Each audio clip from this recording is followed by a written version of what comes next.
The Arabic words fell from my husband's lips like poison, and I forced my champagne flute to stop trembling in my hand.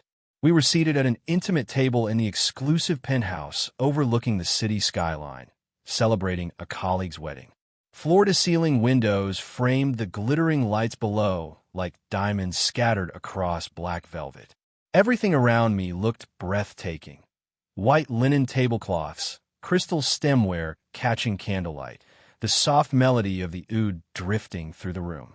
Rashid sat beside me in traditional Emirati attire, looking every bit the distinguished billionaire real estate mogul. Across from us, Mr. Al-Mansour, his longtime business associate, wore an impeccably tailored charcoal suit. Everything appeared elegant, perfect, refined. But the words I was hearing made my blood turn to ice. "She's beautiful. I'll give her that," Rashid said in Arabic, laughing as he gestured toward me with his champagne glass. But completely clueless about business. Perfect decoration, nothing more.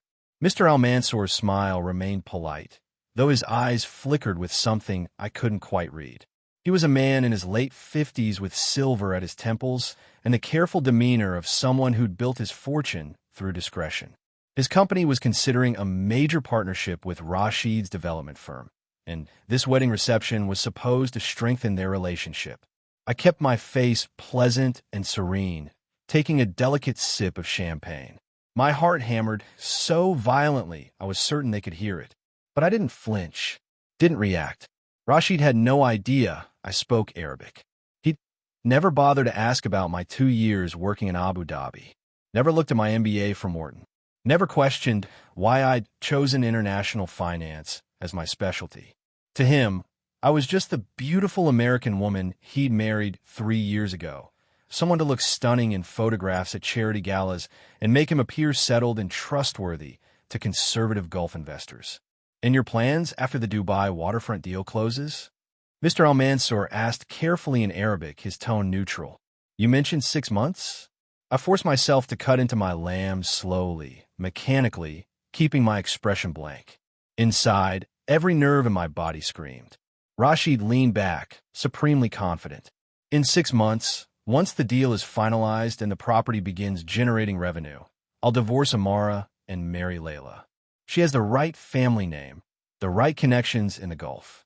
She understands what it takes to build an empire. 6 months." He put a timeline on it. "On us. On our marriage. And your current wife?" Mr. Al-Mansour's voice carried a note of something. Caution, perhaps. "She will accept this?" Rashid waved his hand dismissively. "The prenup ensures she walks away with barely anything. Maybe 100,000 if she's lucky. She signed it without even reading it properly, too in love to care. She'll go back to whatever small life she had before me." I reached for my water glass, buying myself a moment to steady my breathing. A server appeared beside our table, offering the next course, and I smiled warmly, thanking him in English. Rashid didn't even glance my way. He was too absorbed in discussing my erasure like I was a piece of furniture he planned to replace. "Besides," Rashid continued in Arabic, his tone almost amused, "Amara is useful for now. American investors like that I have a stable marriage, a beautiful wife who does charity work. It makes me look principled, balanced. Once we go public with a new development portfolio, maybe I'll reconsider. But for now, she serves her purpose. Serves her purpose. Like I was an asset on a balance sheet."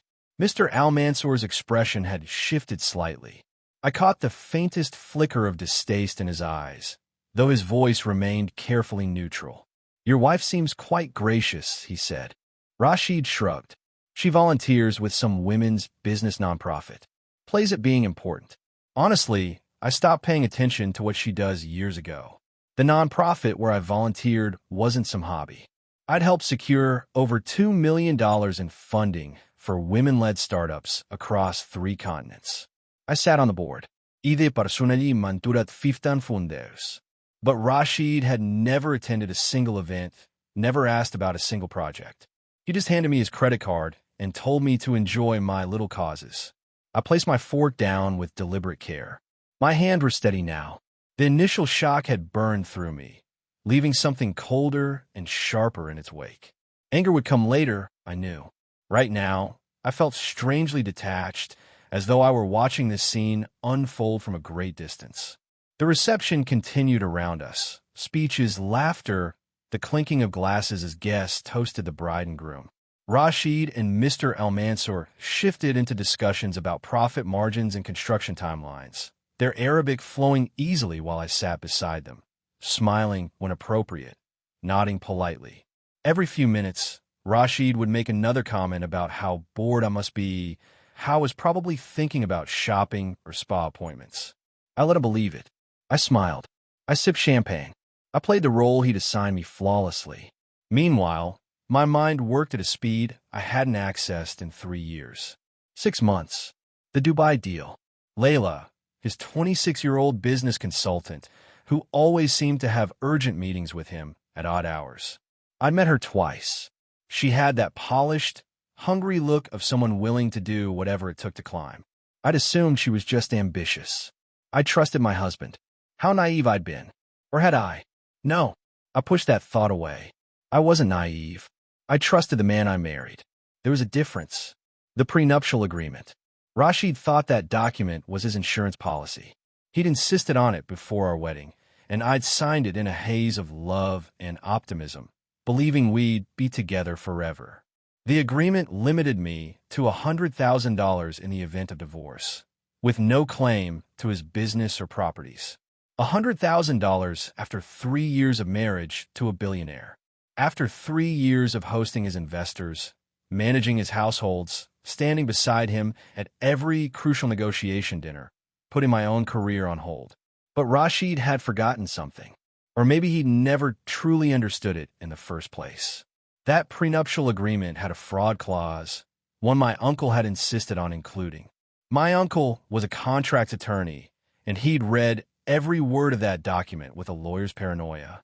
If either party concealed assets or engaged in illegal financial activity during the marriage, the entire agreement became void. I just needed to find out if Rashid's empire was as clean as he claimed. Amara, darling. Rashid's voice cut through my thoughts. He was speaking English now, his tone warm and condescending. We're going to have coffee with the groom's family. Why don't you head home and rest? You must be exhausted. Translation. He wanted to continue networking without me, or maybe say even more horrible things about me in Arabic once I was gone. I smiled sweetly, gathering my clutch. Of course. I'm a bit tired. I turned to Mr. Al-Mansur, extending my hand. It was lovely meeting you. Mr. Al-Mansur stood, bowing his head with old-world courtesy. The pleasure was mine, Mrs. Al-Nazari. Al-Nasari, Rashid's last name, which I'd taken with such pride 3 years ago. Soon, I'd be Amara Thompson again.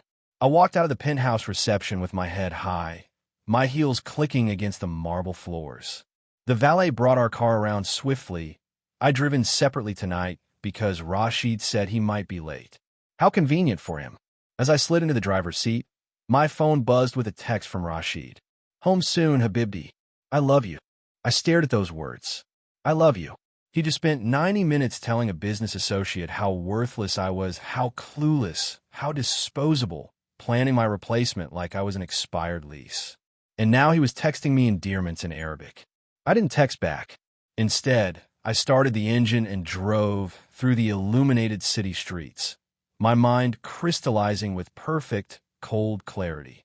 The shock had burned away completely now, leaving something sharp and focused behind.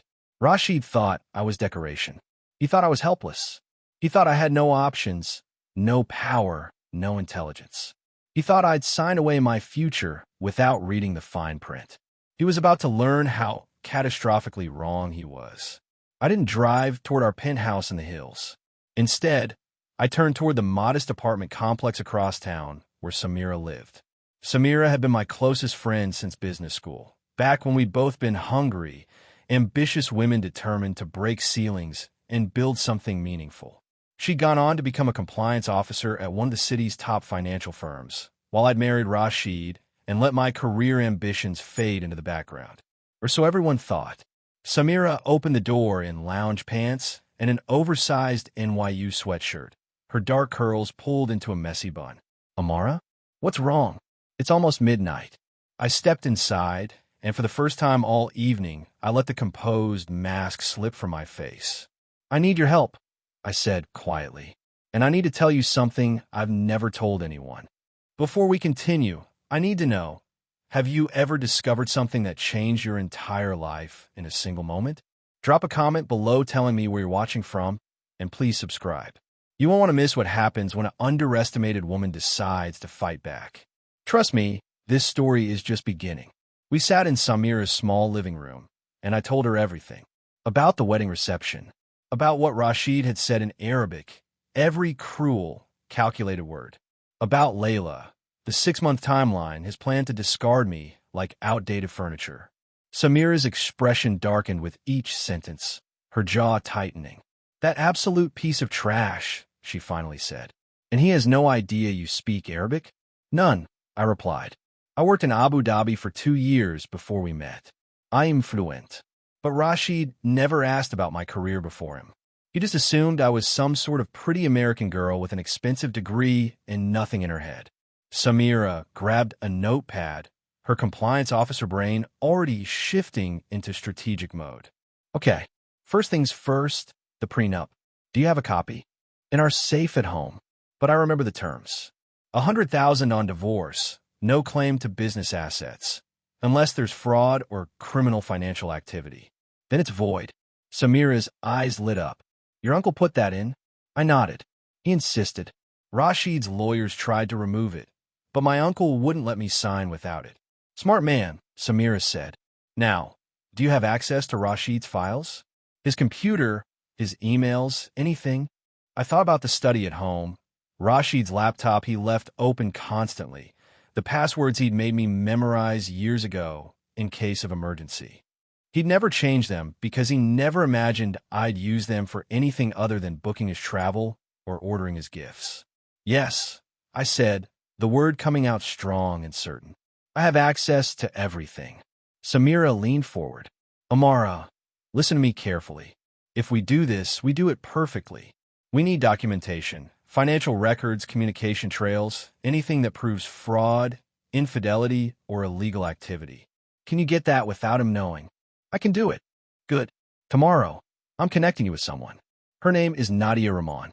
She's a divorce attorney who specializes in high net worth cases with financial crimes components.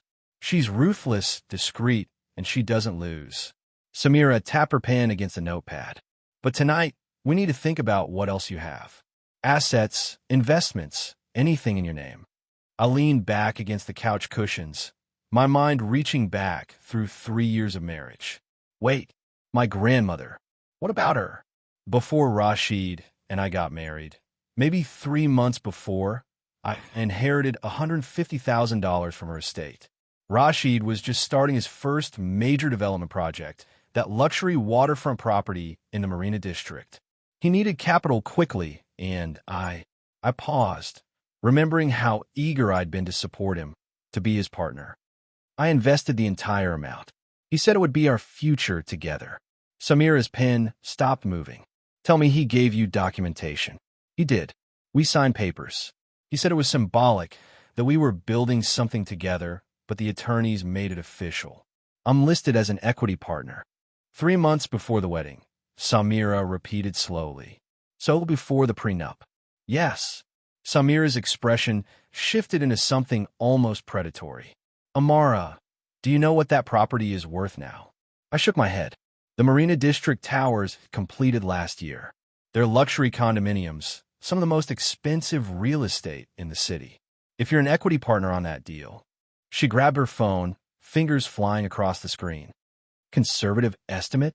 That project is worth somewhere between $70 and $80 million. The number felt impossible. Surreal. Your $150,000 invested at the ground level with documented equity? Samira looked up from her phone. You could be entitled to tens of millions. And because it predates the prenup, Rashid can't touch that claim. For the first time since the wedding reception, I felt something other than shock or rage. I felt hope. Here's what you're going to do, Samira said, returning to her notepad. Tonight, when you go home, you're going to access that safe. Get the prenup, get the investment agreement, photograph every page. then go through his emails, his calendar, his financial files, anything stored digitally. Look for communications with Layla, suspicious transactions, offshore accounts, anything that doesn't look clean. What if he catches me? He won't. Men like Rashid are arrogant. He thinks you're helpless, remember? Use that. Samira met my eyes. You're going to need to play the perfect wife for a little while longer. Can you do that?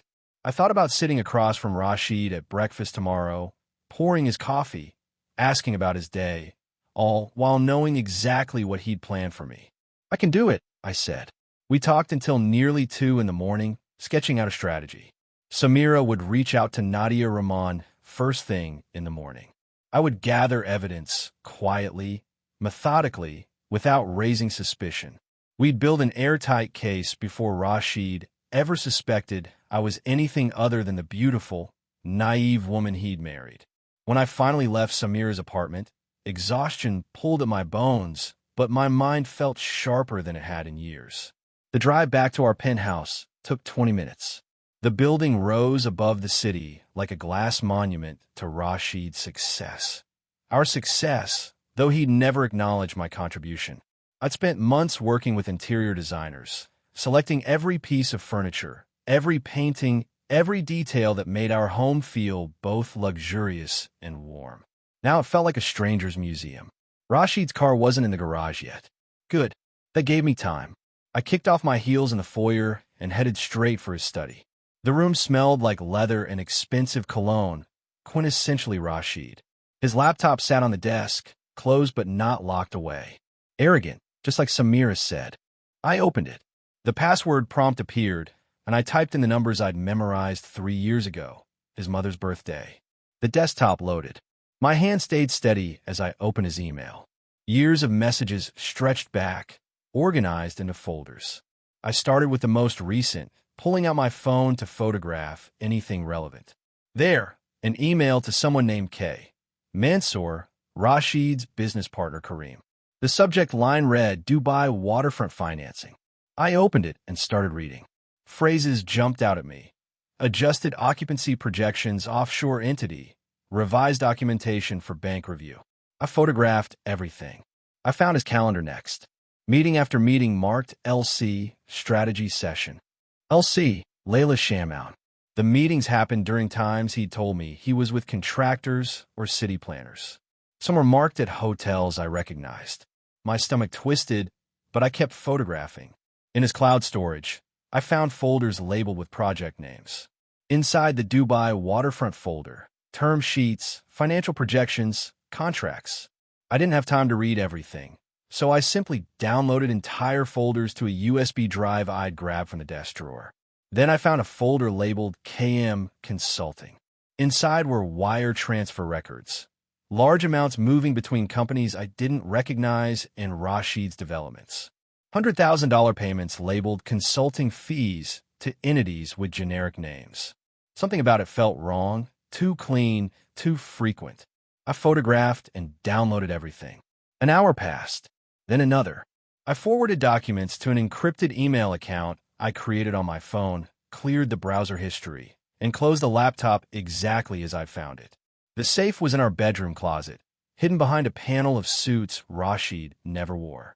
I knew the combination, another password he'd made me memorize in case of emergency.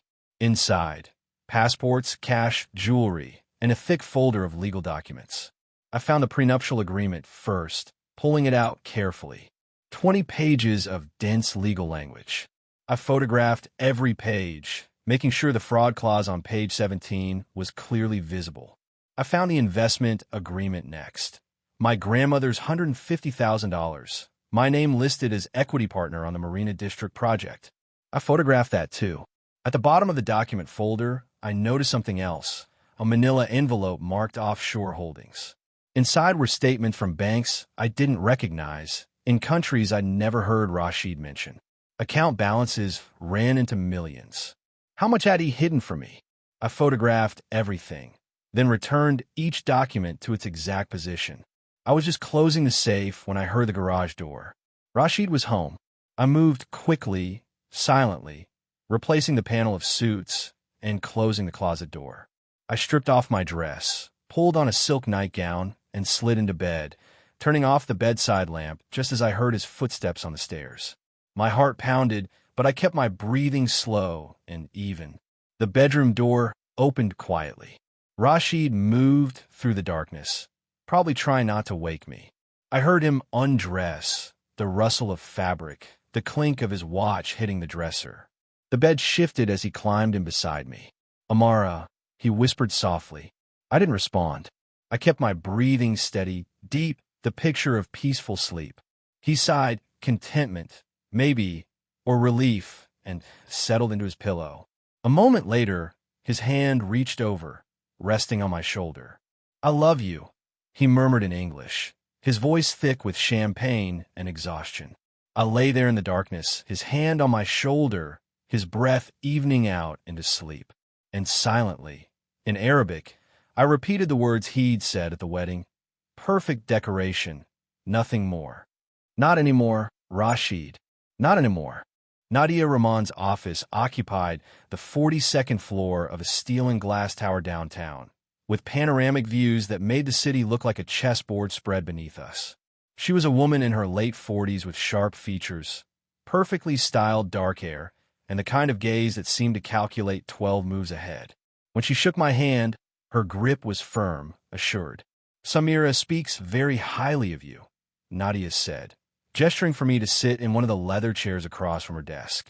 "She also gave me a preliminary overview of your situation. Before we proceed, I need to be clear. What I'm about to review could have implications far beyond divorce. Are you prepared for that?" "I am," I said, though I wasn't entirely sure what she meant. Nadia opened the folder I'd provided, copies of everything I'd photographed from Rashid's study and the safe. She spent several minutes reviewing documents in silence, her expression growing more focused with each page. Finally, she looked up. "Your prenuptial agreement has a fraud and illegality clause on page 17. If we can prove your husband concealed assets or engaged in criminal financial activity during your marriage, this entire document becomes void. You'd be entitled to half of all marital assets acquired during your marriage. And my grandmother's investment? That's separate, and frankly, it's your strongest asset." Nadia pulled out the investment agreement, tapping it with one manicured nail. "You invested $150,000 3 months before your wedding. You're listed as an equity partner in the Marina District Towers project. That development is currently valued at approximately $75 million. Based on your initial capital contribution and equity position, you could be entitled to anywhere between 15 and 20 million from that project alone, completely independent of the divorce settlement." The number still felt surreal, impossible. "But here's what concerns me," Nadia continued, pulling out the photographs I'd taken of the offshore account statements and wire transfer records. "These documents suggest your husband has been concealing significant assets in offshore accounts. More troubling, these wire transfers, large, round number amounts from shell companies, don't follow normal business patterns. I want my forensic accountant to review everything. Can you get me more detailed financial records?" "I can try. What exactly are we looking for?" "Anything irregular. Falsified bank documents, inflated projections, suspicious fund movements. If your husband has been laundering money or committing fraud to secure financing, we need to document it." Nadia leaned forward. "Amara, I need you to understand something. If we find what I think we're going to find, this won't just be a divorce. We could be looking at federal investigations, criminal charges, asset seizures. This is going to get complicated. What I need to do, for now, nothing changes in your daily life. You remain the dutiful wife. You smile, you attend events, you give him no reason to suspect anything. Meanwhile, you gather documentation quietly and systematically. Can you do that?" I thought about sitting across from Rashid at breakfast that morning, watching him scroll through his phone while I poured his coffee, acting as though my world hadn't shattered 3 nights ago. "I can do it," I said. Over the following week, I became someone I barely recognized, a spy in my own home. While Rashid attended meetings or spent late nights at the office with Layla, I now knew. I worked with Nadia's forensic accountant, A meticulous man named David Chun, who could spot financial irregularities the way art experts identified forgeries. We conducted our meetings remotely, with me sending encrypted files from a laptop I'd purchased separately, using coffee shop Wi-Fi so nothing could be traced to our home network. David's findings were damning. "Look at this," he said during one of our video calls, sharing his screen. "These bank documents your husband submitted to secure the Dubai waterfront financing. The occupancy rates are inflated by at least 30%. The tenant contracts listed here, half of them don't exist. I cross-referenced with public records. He's been creating phantom revenue to qualify for larger loans." My stomach dropped. That's fraud. That's absolutely fraud. And these shell companies making consulting fee payments. David pulled up another spreadsheet. They're registered in known tax havens.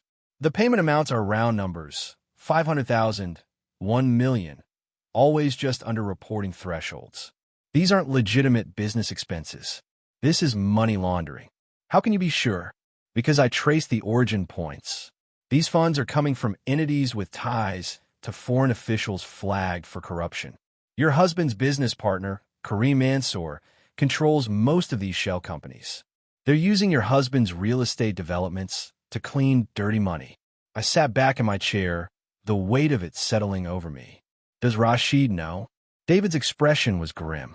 Either he knows and he's complicit, or he's so arrogant he hasn't bothered to ask questions about where his partner's capital comes from. Either way, when this comes to light, his entire empire collapses.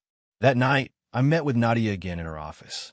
"We have enough to void the prenup," she said, laying out David's findings. "The concealed offshore accounts alone would do it, but the fraud and potential money laundering?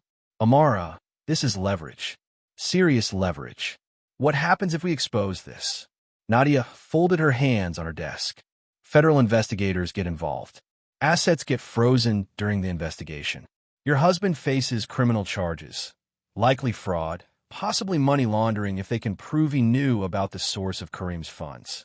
His reputation is destroyed, his business licenses revoked. Many of his employees lose their jobs. And me, you can become a cooperating witness. You provide documentation, testify about what you discovered. In exchange, you get immunity from any potential charges and legal protection for your legitimate assets, including your equity stake in a Marina District project." Nadia paused. "But I need you to understand the moral weight of this decision. Exposing him means destroying everything he's built, even the legitimate parts." I looked out the window at the city lights below.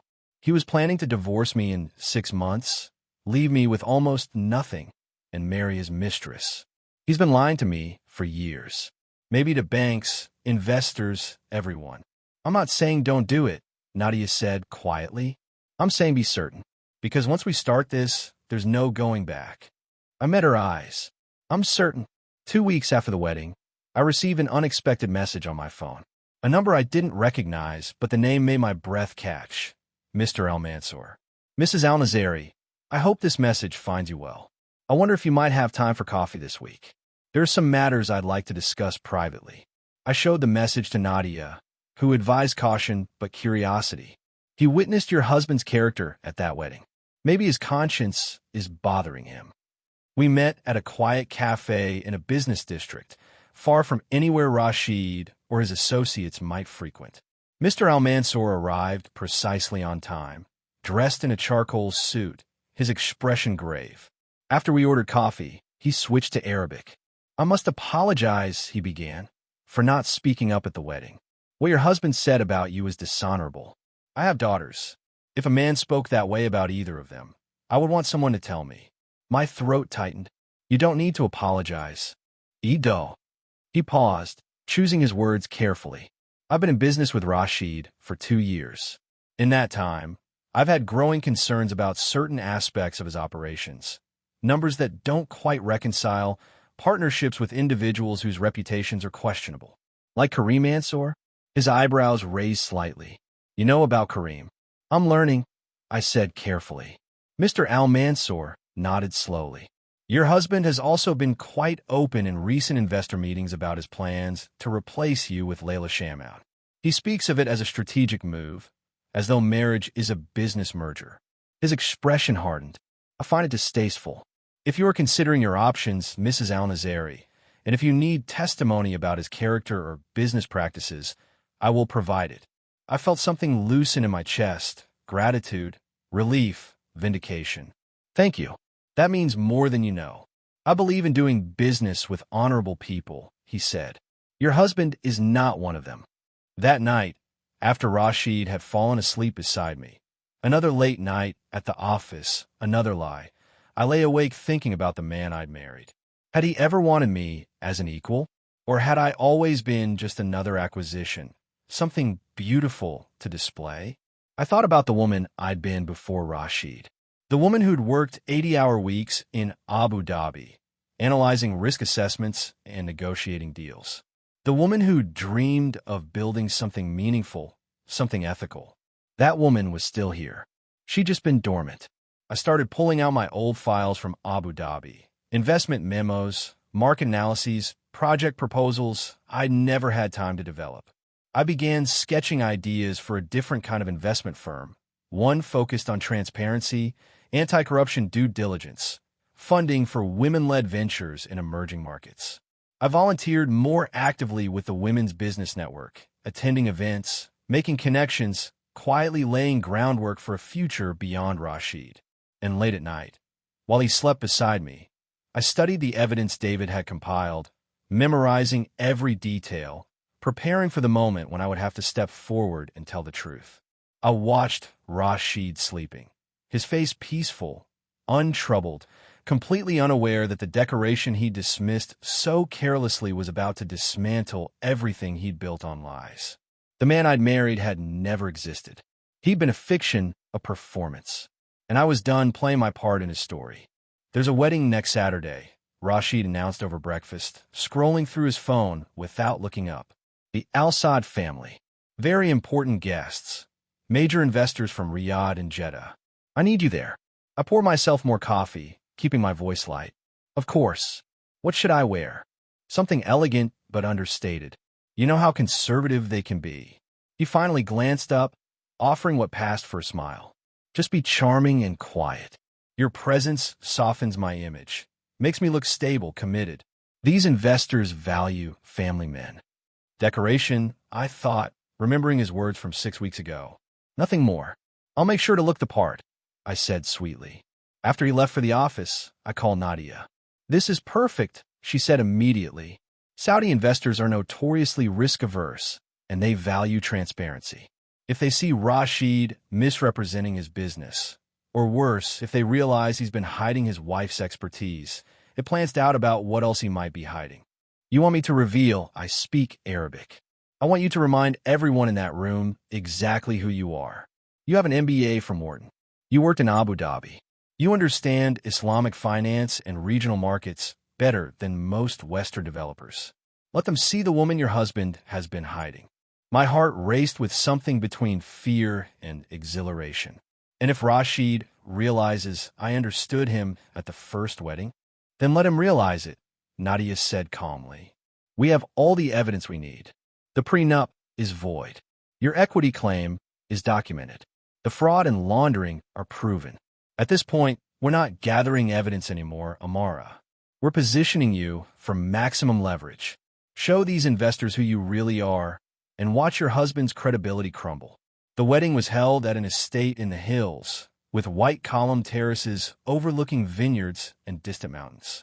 I wore a navy gown with gold embroidery, elegant, expensive, modest. My hair was styled in soft curls. I looked exactly like what Rashid wanted, the perfect, beautiful, obedient wife. But tonight, I will be something else entirely. Rashid worked the room with practiced ease, introducing me to business associates and investors with the same script he always used. My wife, Amara. She keeps me grounded, as though I were some kind of spiritual accessory rather than a person with my own mind. Then we approached a group of men in traditional Saudi thobes, distinguished, wealthy, exactly the kind of investors Rashid had been courting for his Dubai waterfront project. Gentlemen, Rashid said in English, his tone warm and deferential. May I introduce my wife, Amara? She's American, prefers art galleries to spreadsheets, but she makes these events far more pleasant. The investors smiled politely. One of them, a man in his 60s with intelligent eyes and a neat gray beard, extended his hand. Mrs. Al-Nazari, a pleasure. I took his hand and responded in flawless Arabic. The pleasure is mine, sir. I hope you're enjoying your visit to our city. Are you here from Riyadh? The man's eyebrows rose in pleasant surprise. Indeed, your Arabic is excellent. Where did you learn? I worked in Abu Dhabi for 2 years with an international investment firm. I replied, still in Arabic. I specialized in cross-border real estate, financing, and risk assessment for Gulf region projects. The entire group's attention shifted to me. Rashid's smile had frozen on his face. Another investor, younger, leaned forward with interest. You understand Islamic finance principles? Of course, I said smoothly. Sharia-compliant instruments, murabaha structures, ijara leasing models, they're essential for any serious development work in the Gulf markets. I imagine that's why you're interested in Rashid's Dubai waterfront project. The older investor, I caught his name as Mr. Al-Thani, studied me with renewed interest. Your husband never mentioned you had regional experience. How fascinating. What do you think of the Dubai project's financial structure? I could feel Rashid's tension radiating beside me, but I kept my expression pleasant, thoughtful. The concept is ambitious. Dubai's luxury market has strong fundamentals, though occupancy rates in the premium segment have been somewhat volatile. I'd want to see conservative projections and strong liquidity reserves before committing significant capital. Interesting, Mr. Al-Thani said. Rashid, your projections showed 92% occupancy in the first year. Mrs. Al-Nazari seems to suggest that's optimistic. Rashid's laugh came out forced. Amara isn't involved in the day-to-day business operations. The projections are based on extensive market research. Actually, I interrupted gently, still smiling. 92% is quite high for a new luxury development, even in a strong market. The typical stabilization period is 18 to 24 months. Of course, I'm sure Rashid's consultants have accounted for market fluctuations and built in appropriate risk buffers. The investors exchanged glances. The younger one asked, what kind of risk buffers would you recommend? I spent the next 10 minutes discussing reserve requirements, currency hedging strategies, and regulatory considerations for foreign investors in UAE real estate. The investors listened intently, asking detailed questions that I answered with the expertise I'd spent years building. Expertise Rashid had dismissed as irrelevant. With each answer, I watched Rashid's authority erode. I'm confused, Mr. Al-Thani finally said, turning to Rashid. Why would you not mention that your wife has an MBA from Wharton and regional experience? This seems like an asset for your business. Rashid's jaw tightened. Amara prefers to focus on her charity work. She's not interested in. I've always been interested, I said calmly, still in Arabic. Rashid simply never asked. The silence that followed felt like vindication. Another investor, who'd been quietly observing, asked, Mrs. Al-Nazari, what's your assessment of the current liquidity in Rashid's development portfolio? I knew this was dangerous territory, veering too close to exposing what David had found. But I could plant seeds without revealing everything. I want to see detailed cash flow statements, I said carefully. In my experience, developers sometimes optimize their presentations for short-term investor appeal rather than long-term sustainability. Due diligence is essential. Verifying actual tenant contracts, not just projected ones, confirming that consulting fees and development costs are reasonable and transparent. Mr. Al-Thani's expression sharpened. Are you suggesting we should conduct additional due diligence on the Dubai project? I'm suggesting, I said with a gentle smile, that intelligent investors always verify what they're told, especially in cross-border deals where regulatory oversight may be less stringent. Rashid's hand found my elbow, gripping slightly too tight. Gentlemen, if you'll excuse us, I see some colleagues I need to greet. He steered me away from the group, his smile never faltering even as his fingers dug into my arm. What the hell was that? He hissed in English once we were out of earshot. A conversation, I said mildly. They asked questions. I answered. You made me look like I've been hiding things. Haven't you been? His eyes flashed with something dangerous, but before he could respond, someone called his name. He released my arm, composing his face into professional warmth as another investor approached. I excused myself to the restroom, my hands trembling slightly now that the adrenaline was fading. In the hallway, a voice spoke behind me in Arabic. You're playing a very dangerous game, Mrs. Al-Nazari. I turned to find Kareem Mansour, Rashid's business partner, watching me with cold calculation. He was a lean man in his 40s with slicked back hair and expensive taste in suits. I'm not playing anything, I replied in Arabic. I was having conversation. You were undermining your husband in front of investors he's been courting for months. Kareem stepped closer, his voice low and threatening. I don't know what you think you're doing, but you should be very careful. There are matters here you don't understand. Complicated business arrangements that could become extremely problematic if disrupted by meddling. I pulled out my phone, pretending to check a message while actually starting a voice recording in my pocket. What kind of complicated arrangements, Mr. Mansour? His expression darkened.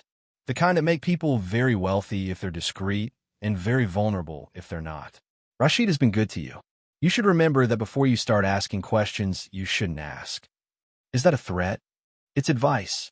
From someone who understands how quickly fortunes can disappear when the wrong people start looking too closely. He straightened his tie, his professional mask sliding back into place.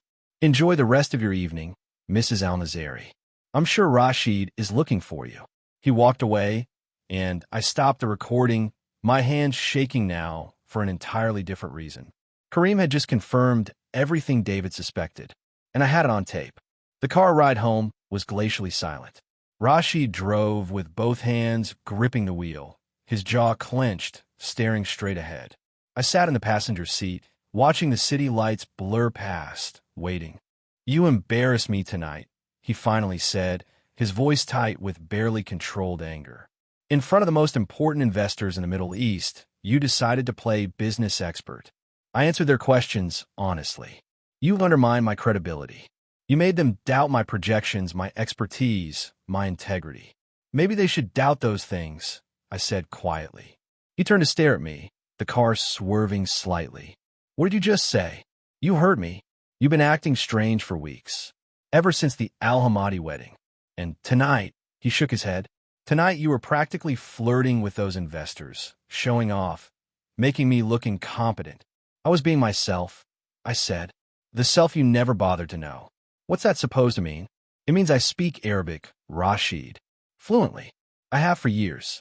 I understand Islamic finance. I know how Gulf real estate markets work. I'm not the empty-headed decoration you married. I never was. His knuckles whitened on the steering wheel. You speak Arabic. Yes. How long? Since before we met. I worked in Abu Dhabi for 2 years, remember? Or did you never care enough to ask about my career? I watched the realization move across his face like a shadow.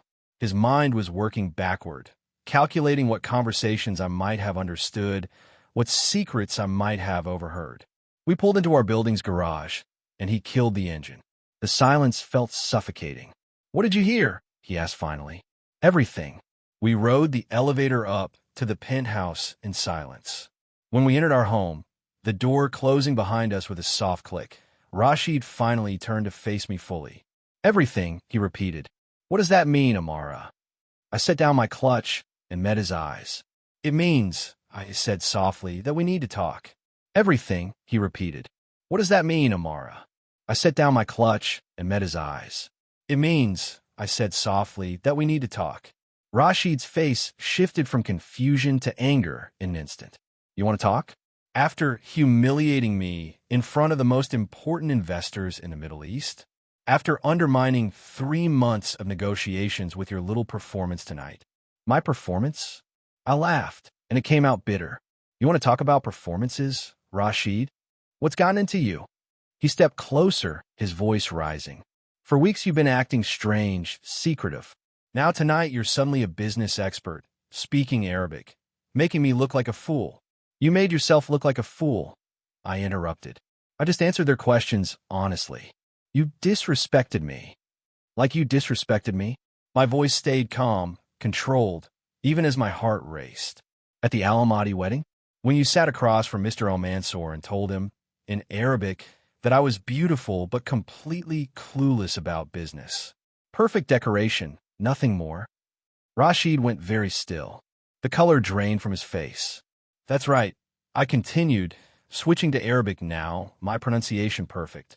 I understood every single word. When you told him about your plan to divorce me in 6 months after the Dubai deal closes. When you explained how you'd marry Layla because she has the right family connections. When you said the prenup would ensure I'd walk away with nothing, back to my little nothing life. He stared at me like I was a stranger. You speak Arabic. Fluently. I have for years. You just never bothered to ask. I walked to the bar and poured myself a glass of water, my hand steady. I also have an MBA from Wharton, which you never looked at. I worked in Abu Dhabi for 2 years, which you never cared about. I built a women's business nonprofit from the ground up, which you dismissed as a hobby. You married a decoration, Rashid. But I was never just that. You just never saw me. Amara, he reached for me, but I stepped back. I'm not finished. I set down the water glass. That prenuptial agreement you're so confident about, the one that limits me to $100,000? It has a fraud clause on page 17. If either party conceals assets or engages in criminal financial activity during the marriage, the entire agreement becomes void. His expression shifted to something wary, calculating. What are you talking about? I'm talking about the offshore accounts you've been hiding. The falsified bank documents you submitted for the Dubai financing, inflated occupancy rates, phantom tenant contracts. I'm talking about Kareem's shell companies and the money laundering operation he's been running through your developments. Rashid went pale. You're insane. You don't know what you're. I have a forensic accountant who's documented everything, I said calmly. Wire transfers from corruption hotspots flowing through fake consulting companies. $12 million in illegal funds cleaned through your properties. I have emails, financial statements, recordings. I pulled out my phone, playing back Kareem's threatening words from earlier that evening. Complicated business arrangements that could become extremely problematic if disrupted by meddling. Rashid sank into a chair, his head in his hands. There's more, I continued. Remember my grandmother's inheritance? The $150,000 I invested in your Marina District project 3 months before we got married? That investment predates the prenup. I'm listed as an equity partner. That project is now worth $75 million, Rashid. My stake is worth approximately $20 million, completely separate from any divorce settlement. You can't. I already have. I've engaged Nadia Rahman as my attorney. I've spoken with federal investigators. They're very interested in Kareem's activities and by extension yours. I moved to stand in front of him. You have a choice. Cooperate with the investigation, provide documentation, testify against Kareem if necessary, and maybe you avoid prison. Or fight this and watch your entire empire collapse under criminal indictments. You destroy me, he whispered. You were planning to discard me like garbage in 6 months. My composure cracked slightly, emotion bleeding through. 2 years with Layla, Rashid. 2 years of lying to my face, texting me I love you while planning my replacement. You thought I was too stupid to notice, too helpless to fight back. He looked up, and for the first time, I saw fear in his eyes. What do you want? I want a divorce. I want my equity stake in the Marina District project. And I want you to understand that the woman you married was never the woman you imagined. I picked up my clutch. Your lawyer will receive papers next week. I suggest you get very good legal counsel. Amara, wait. He stood, desperation replacing the arrogance. We can work this out. I'll give you a settlement, a generous one. We can keep this quiet, avoid court. No, $5 million. Cash. Clean break. Nobody has to know about any of this. The prenup is void. I'm entitled to far more than $5 million. 10 then. 15. Name your price. I studied him.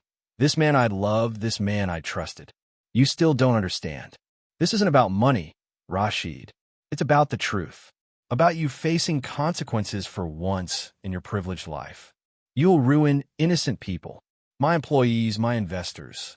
You ruined them when you built an empire on fraud and lies. I moved toward the door. I loved you. Or, I loved who I thought you were. But that man never existed, did he?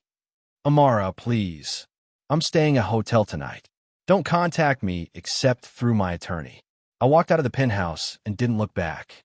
The federal hearing took place 4 months later in a stark courtroom with fluorescent lighting and government-issue furniture. I sat beside Nadia, wearing a navy suit, my documentation organized in 3-ring binders that represented months of meticulous evidence gathering. David Chun had done brilliant work. His forensic analysis traced every suspicious transaction, documented every falsified document, proved beyond doubt that Kareem had been using Rashid's developments to launder money for corrupt foreign officials. When I testified, I was calm, clear, factual. I explained what I'd discovered, how I'd documented it, why I'd come forward. Kareem was charged with money laundering and fraud. He'd face years in prison. Rashid, who'd cooperated with investigators in exchange for immunity from criminal charges, sat across the courtroom looking diminished. His reputation was destroyed. His business licenses were under review. Major investors had pulled out of his projects. The civil proceedings were almost anticlimactic. The judge reviewed the prenup, David's forensic findings, my investment documentation, and ruled swiftly. The prenuptial agreement is void due to the defendant's concealment of assets and participation in fraudulent financial activities, she declared.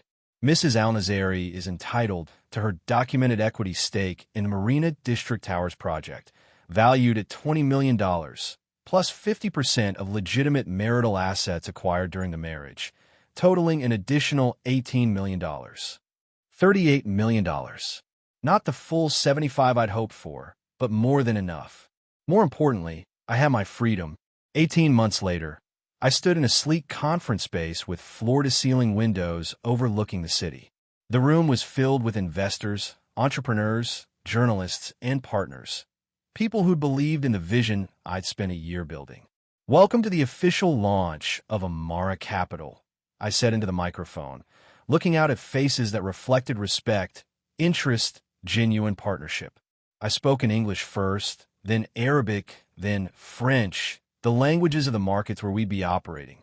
Amara Capital is built on a simple principle, that investment and integrity are not opposites.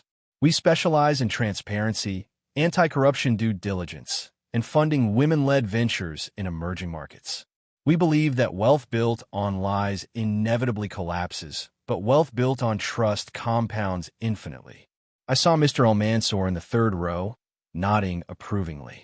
Beside him sat Mr. Al-Thani, the Saudi investor from the second wedding, who'd become one of our anchor investors after conducting his own due diligence on Rashid and walking away from the Dubai deal.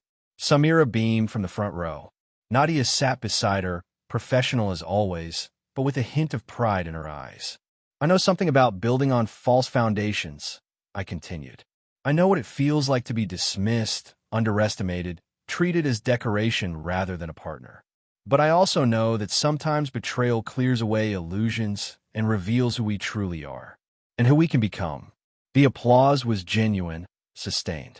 After the formal presentation, investors and entrepreneurs crowded around with questions, propositions, genuine interest in partnership. They asked about my experience in Abu Dhabi, my MBA thesis on ethical investment frameworks, my vision for cross-border women's entrepreneurship. Nobody asked about Rashid.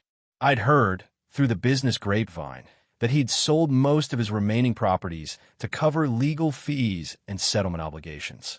He'd moved to a smaller city, was working as a consultant for someone else's firm. Layla had left him within weeks of the scandal breaking, moving on to a wealthier prospect. His name didn't come up in business circles anymore. He'd become irrelevant, a cautionary tale about arrogance and fraud. He no longer mattered to my story.